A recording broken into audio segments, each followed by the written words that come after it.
الله من الشيطان الرجيم بسم الله الرحمن الرحيم وأتموا الحج والعمرة لله فإن أحصرتم فما استيسر من الهدي ولا تحلقوا رؤوسكم حتى يبلغ الهدي محله فمن كان منكم مريضا أو به أذى من رأسه ففدية من صيام أو صدقة أو نسك. حج اور عمرے کو پورا ادا کرو اللہ کے لیے. اگر تم میں سے کوئی کسی کو روک دیا جائے تم میں سے اگر روک دیا جائے فمستیسر من الہدی، وہ اپنے پاس میسر موجودہ جانور کی قربانی کر کے اللہ کے حضور پیش کر دے. ولا تحلقوا رؤوسکم، تم اپنے سروں کو نہ منڈاؤ حتی یبلغ الہدی محلہ، یہاں تک کہ قربانی کا جانور اپنی جگہ پہنچ جائے.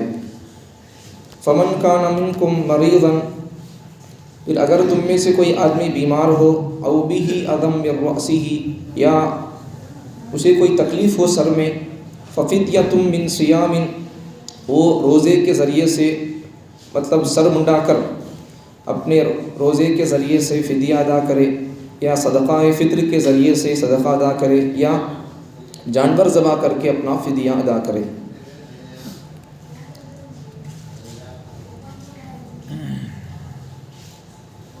حج اسلامی احکام میں سے ایک اہم رکن ہے جس کو ادا کرنے کے لیے انسان کو جان کی بھی ضرورت پڑتی ہے اور مال کی بھی ضرورت پڑتی ہے. نماز ہے تو نماز کے لیے جان کی ضرورت پڑتی ہے، انسان کے جسم کے اعضاء کی ضرورت پڑتی ہے، پیسے کی ضرورت نہیں پڑتی. کچھ عبادتیں ہیں جن کے اندر صرف جان لگتا ہے مال نہیں لگتا، کچھ عبادتیں وہ ہیں جن کے اندر جان بھی لگتا ہے مال بھی لگتا ہے. زکوٰۃ ہے اس کے اندر صرف مال لگتا ہے. حج ہے تو حج کے اندر اپنا مال بھی لگتا ہے انسان کا اور انسان کا جان بھی لگتا ہے. تو اللہ ارشاد فرماتے ہیں وَأَتِمُّ الْحَجَّ وَالْعُمْرَةَ لِلَّهِ، حج اور عمرے کو اللہ کے لیے پورا ادا کرو. پھر اگر احصار کیا جائے روک دیا جائے، فَإِنْ أُحْصِرْتُمْ، اگر روک دیا گیا. اب یہ احصار کسے بولتے، حج کسے بولتے، یہ ساری چیزیں آپ کو بتاؤں گا. حج کتنے چیزوں کا نام ہے، کتنے دنوں میں حج ہوتا ہے، وہ چیزیں آپ کو بتاؤں گا. آج مکمل نہیں ہو سکے تو کل بھی تھوڑی چیزیں بتاؤں گا، آج تھوڑی چیزیں کل تھوڑی چیزیں.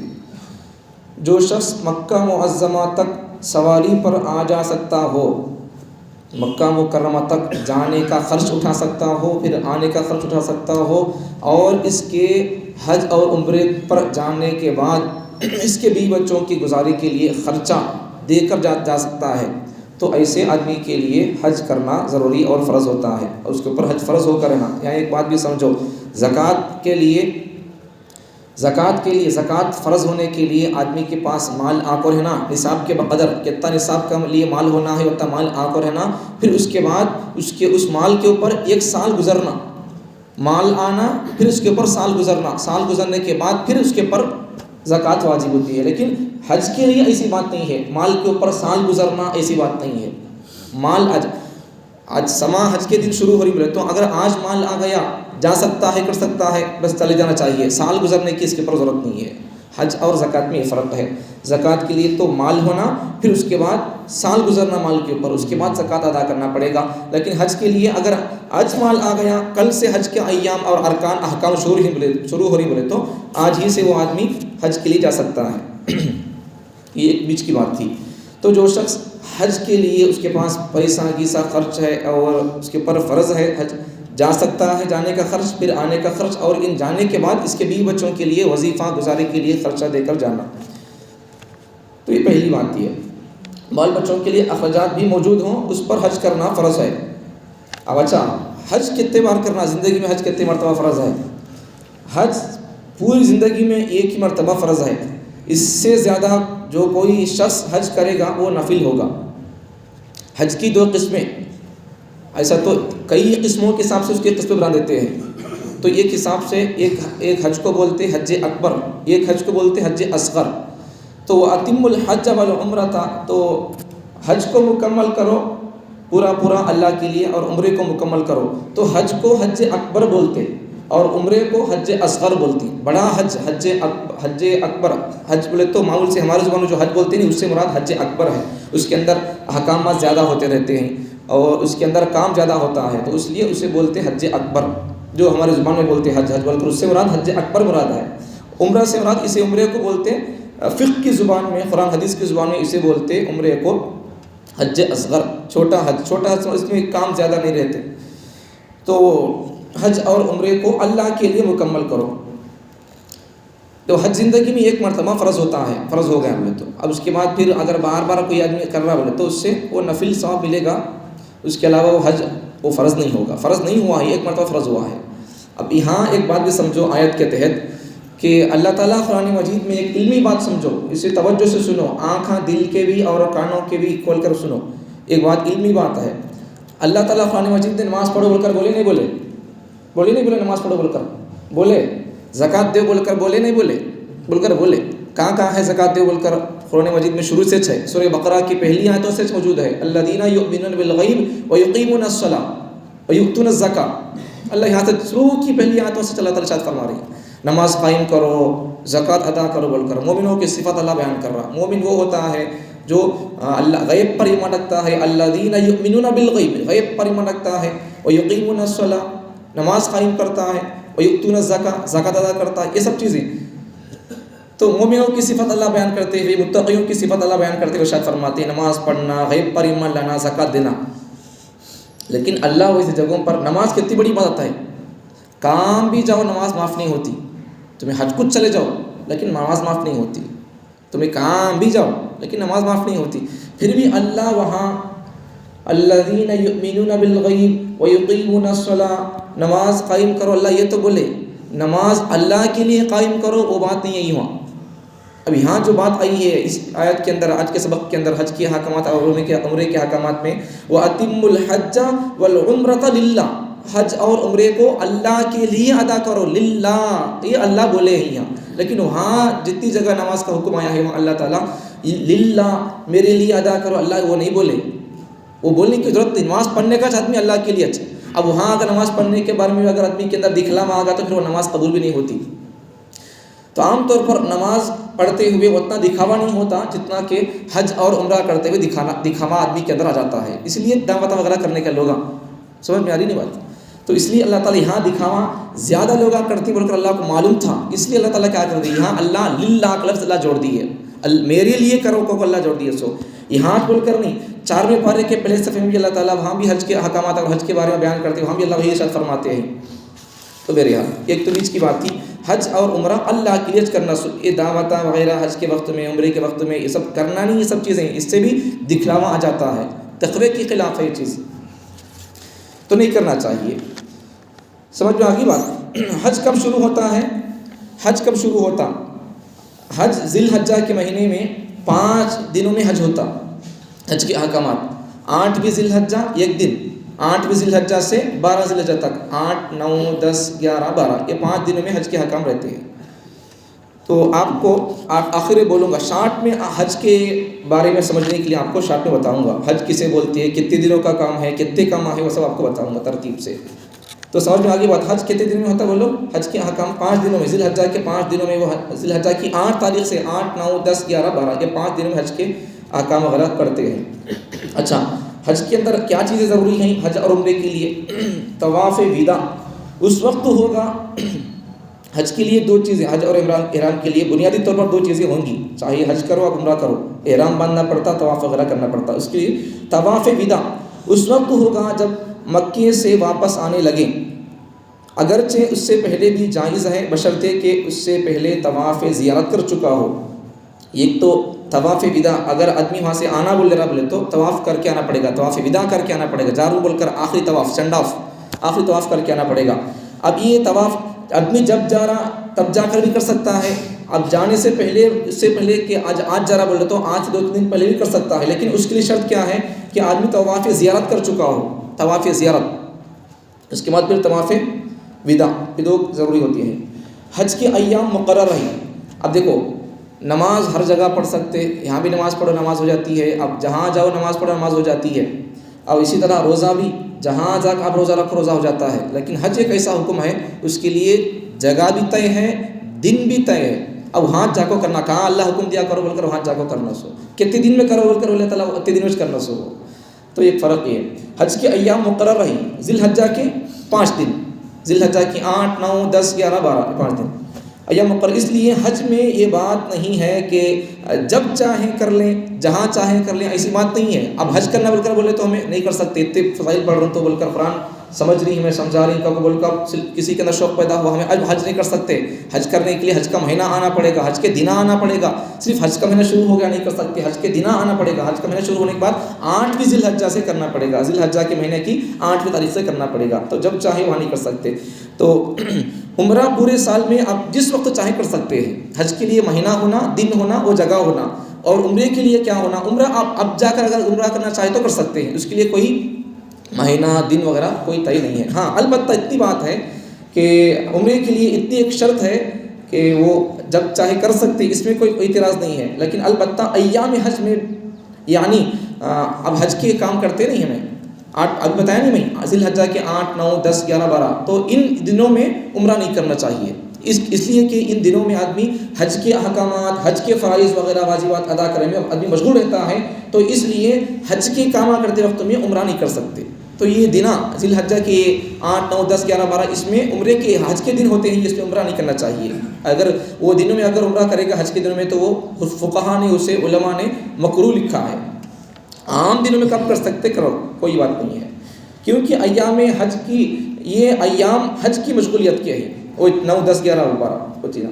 اچھا عمرہ زندگی میں ایک مرتبہ کر لینا عمرہ سنت ہے. یہ اگر کوئی شخص کسی کو اللہ تعالیٰ پیسہ دیا ہے، اللہ مال دیا ہے، جاتا آتا رہتا ہے تو اس سے کوئی اللہ تعالیٰ اسے کوئی بات نہیں کر سکتا ہے، کرے تو اللہ تعالیٰ اسے فضلت سے اللہ تعالیٰ محروم نہیں کریں گے، اسے محروم نہیں ہونا چاہیے، کرنا چاہیے. اچھا آگے عمرے میں کتنے فرض ہیں؟ 2 چیزیں، ایک احرام باندھنا، دوسرا طواف. 2 چیزیں، یہ دو چیزیں فرض ہیں عمرے میں. اچھا واجبات کتنے ہیں عمرے کے اندر؟ یہ 2 چیزیں تو فرض ہے، احرام باندھنا، طواف کرنا، 2 چیزیں فرض. دوسرے اور واجبات کتنے ہیں؟ صفا مروہ کی سعی ہے، سر منڈانا ہے، یہ سب چیزیں واجب ہوتی ہیں. آگے حدیث پاک میں حج کی فضیلت کیا ہے؟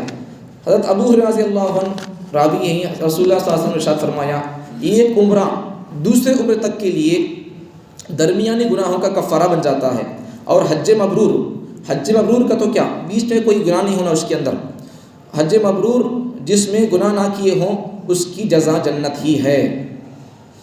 آگے اور ایک حدیث میں نبی صلی اللہ علیہ وسلم ارشاد فرماتے ہیں جس نے اللہ کے لیے حج کیا اور ایسی باتیں نہ کی جو مرد عورت کے درمیان ہوتی ہیں اور گناہ نہ کیے، وہ حج سے ایسا واپس ہوگا جیسا کہ اس دن بے گناہ تھا جس دن اس کی ماں نے اس کو جنا تھا. تو گناہ کا بھی نہیں کرنا، بچ کر رہنا گناہوں سے. تو مرد عورت کے بیچ میں جو باتیں ہوتی ہیں ان باتوں سے بچ کر رہنا. تو ایسے اگر آدمی حج کر کے آئے گا تو اسے اتنا ایسا ثواب ملے گا، وہ گناہوں سے ایسا پاک ہوگا جیسا جس دن بچہ پیدا ہوا تھا تو اس کے کاندھے پر کوئی گناہ نہیں تھا. تو حج کر کے آنے والے آدمی کے اوپر سے بھی اللہ تعالیٰ گناہوں کو معاف کر دے گا، لیکن گناہوں سے بچ کو آ کر رہنا. اور ایک حدیث میں رمضان میں عمرہ کرو ثواب میں حج کے برابر ہے، حج کے وقت ثواب ملتا ہے. لیکن حج کا کو نہیں، وہ حج کی فضیلت کے اعتبار سے، ثواب کے اعتبار سے حج کے برابر ثواب ملتا ہے. اس لیے اکثر بڑے بڑے حضرتاں، بڑے بڑے علماء لوگاں بھی، بڑے بڑے مالدار لوگاں بھی عام طور پر رمضان کے اندر عمرے کے لیے اہتمام کر کے جاتے ہیں. اور ایک حدیث میں حضرت عبداللہ بن مسعود رضی اللہ عنہ روایت کرتے ہیں رسول اللہ صلی اللہ علیہ وسلم نے ارشاد فرمایا حج و عمرے کے درمیان متابعت کرو. متابعت کا مطلب کیا؟ ایک کے بعد دوسرے کو ادا کرو. حج کر دیے تو پھر عمرہ کرو، یا عمرہ کر لیے تو حج کرو. تو دونوں مل کو کر سکتے، کیا کر سکتے وہ بھی باتیں آئیں گی. دونوں کی نیت کر کے جا سکتے ہیں حج. اور ایک ہی وقت میں حج کو جا رہا آدمی بولے تو اب حج کے دنوں سے کچھ دن پہلے جاتا آدمی تو دونوں کی نیت کر کے جا سکتا ہے. اسے بولتے حج اور عمرہ دونوں کی نیت کر کے احرام باندھ کر جانے کو بولتے قارن. تو مسئلے بعد میں آگے آئیں گے. تو رسول اللہ صلی اللہ علیہ وسلم فرماتی حج اور عمرہ دونوں کے درمیان متابعت کرو، ایک کے بعد ایک کرو. پہلے حج کرو یا عمرہ کرو، یا پہلے عمرہ کرو بعد میں حج کرو. کیونکہ دونوں تنگ دستی اور گناہوں کو اس طرح دور کر دیتے ہیں جیسے بھٹی سونے چاندی اور لوہے کی میل کچیل کو دور کر دیتی ہے. جیسا آگ چلم کو زنگ کو چھڑاتی ہے تو ایسا اللہ تعالیٰ کے لیے عمرہ اور حج کرنا یہ انسان کی زندگی کے گناہوں کو ایسا وہ پاک صاف کر دیتے ہیں، اس لیے کرتے رہنا چاہیے۔ قابل غور بات، جو لوگ حج کے لیے جاتے ہیں وہ حج سے پہلے یا حج کے بعد میں عمرہ کر لیتے ہیں۔ جو لوگ حج کے لیے جاتے ہیں وہ یا تو بالکل حج عین ذی الحجہ کی 8 تاریخ جا کر نہیں اترتے نو، حج کا ایام شروع ہونے سے کچھ دن پہلے اتر جاتے جا کر لوگ، تو اس سے حج کی دنہ شروع ہونے سے پہلے یہ لوگ عمرہ وغیرہ کرتے رہیں گے۔ تو جو لوگ حج کے لیے جاتے نہیں انہوں یا تو حج سے پہلے عمرہ کر لیں گے یا حج کے بعد عمرہ کر لیں گے، لیکن عمرہ حج دونوں کر لیں گے وہ لوگ۔ لیکن جو لوگ غیر ایام حج میں مکہ جا کر عمرہ کر کے آتے ہیں، اب جو لوگ حج کے لیے جاتے ہیں انہوں یا تو پہلے حج سے پہلے عمرہ کر لیتے یا حج کے بعد عمرہ کر لیتے، لیکن جو لوگ اب اگر کوئی آدمی عمرے جاتا ہے بولے تو وہ آدمی صرف عمرہ کر کے آتا، حج نہیں کر سکتا ہوں۔ اب وہ آدمی اگر اس کے اوپر حج فرض ہو کر ہے تو وہ آدمی ایک بار عمرے کو جا کر آ گیا نہیں، اب وہ آدمی زندگی پر حج کو جانے کی سوچتا نہیں ہوں، حالانکہ اس کے اوپر عمرہ فرض نہیں تھا، عمرہ واجب نہیں تھا اس کے اوپر، ان خود سے چلے گیا، اچھی بات تھی، ثواب کما لیا بھائی، کوئی بات نہیں، لیکن اس کے اوپر حج فرض ہو کر ہے، ایک بار عمرے کو جا کر آ گیا، اب بس خاموش بیٹھ جاتا ہوں، ادا ہو گیا بول کر، ادا نہیں ہوا، حج ابھی زندگی کے اوپر باقی کا باقی رہتا ہے۔ تو اگر آدمی ایسا کر دیتا ہے بولے تو خالی عمرہ کر لے کر مطمئن ہو جاتا ہے بولے تو اس سے وہ آدمی گنہگار ہوگا، حج کو چھوڑنے سے، حج فرض ہے صرف عمرہ پر راضی ہے آدمی بولے تو اس سے آدمی گنہگار ہوگا۔ حج نہ کرنے پر وعید کیا ہے؟ پیغمبر صلی اللہ علیہ وسلم کی حدیثوں میں آدمی کے پاس مال بھی ہے، دشمنوں کی طرف سے کوئی زبردستی نہیں ہے، رکاوٹ نہیں ہے۔ اب ملک کا اتنا بڑا پی ایم اتنا ظالم بن کر بیٹھا ہے، تو جہاں کتنے مسلمانوں کے مسائل پر حملہ کر رہا، لیکن پھر بھی تم کو اور ہم کو حج کو جانے سے روکا کیا؟ ہم کر سکتے ہیں، کون بھی نہیں روک رہا عبادتوں سے۔ آج عبادتوں سے مسلمانوں کا دشمن کیوں نہیں روک رہا بولو؟ وجہ کیا ہے اس کی؟ ظلم کرنے والے بہت سارے لوگ ہیں مسلمانوں پر، اسلام کو ختم کرنا، مسلمانوں کو ختم کرنا، یہ سب سازش چل رہی، لیکن عبادتوں سے کہیں نہیں روک رہی انہوں دشمن، اس لیے کہ دشمنوں کو معلوم ہو گیا ہے کہ ہماری عبادتیں اور ہم اپنی عبادتوں میں اپنے ایمان میں کھوکھلے بن چکے ہیں۔ انہوں نماز جانتے کوئی پرواہ نہیں ہے، اندر سے ان کا ایمان چلے گیا کب کی، ہمارے ایمان کو بگاڑ دی وہ لوگ، ہم کو حرام کھلا کے وہ لوگ نہیں مطمئن ہو گئے ہیں، اب ان سے کچھ نہیں ہوگا، ان کی بد دعائیں ہمارے یہاں پہ قبول نہیں ہوں گی، اس لیے وہ لوگ مطمئن ہو گئے ہیں۔ تو ہماری عبادتوں کے بارے میں ان کو معلوم ہو چکا ہے، تو اس لیے وہ لوگ مطمئن ہیں۔ تو حج نہ کرنے پر وعید کیا ہے؟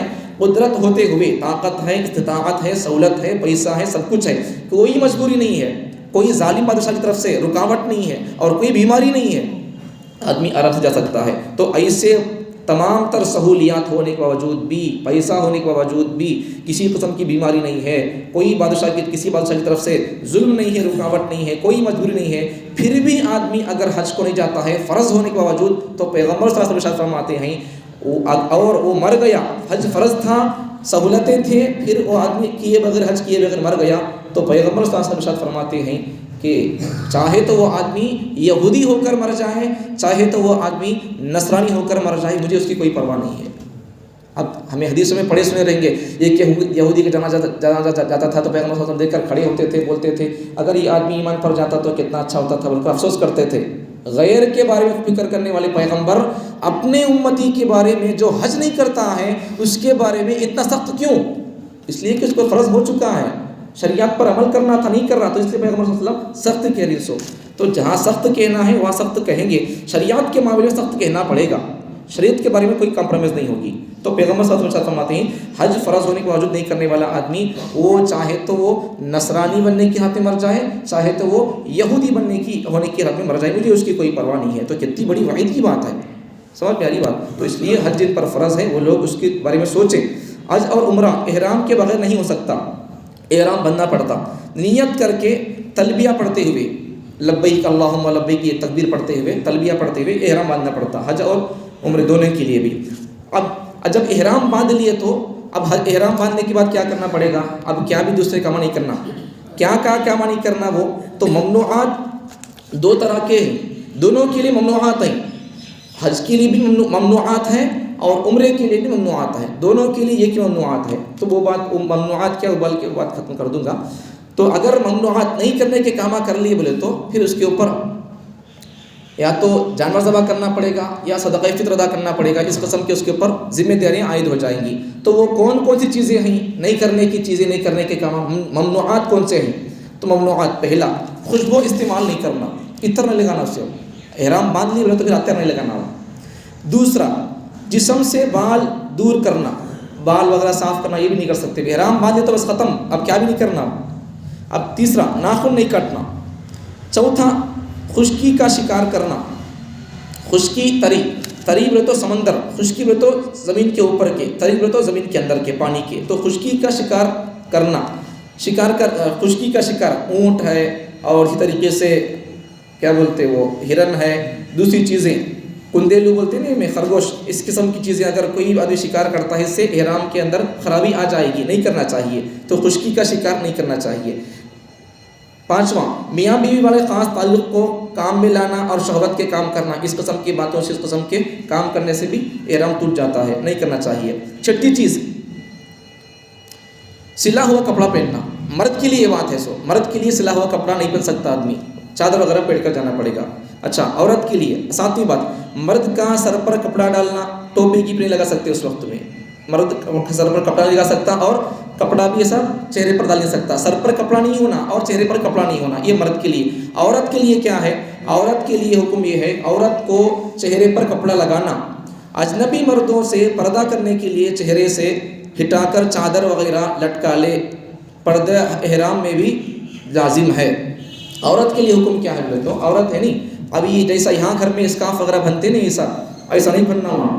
اور مکے کے اندر ایک کیپ ملتی ٹوپی کے سر کا, وہ کیپ ایسا آتی, وہ ہمیں بچے کیپ لگاتے نہیں بچے کام کرنے والے, ویسا وہ آتی ہے ایسا سامنے کیسا, تو اس کے اوپر ایسا چادر وغیرہ کپڑا بھی آتی, تو اسے وہ کیپ ذرا سامنے کو آتی ہے ایسا, تو اس کے اوپر ایسا ڈال کر ایسا رکھ سکتی ہو.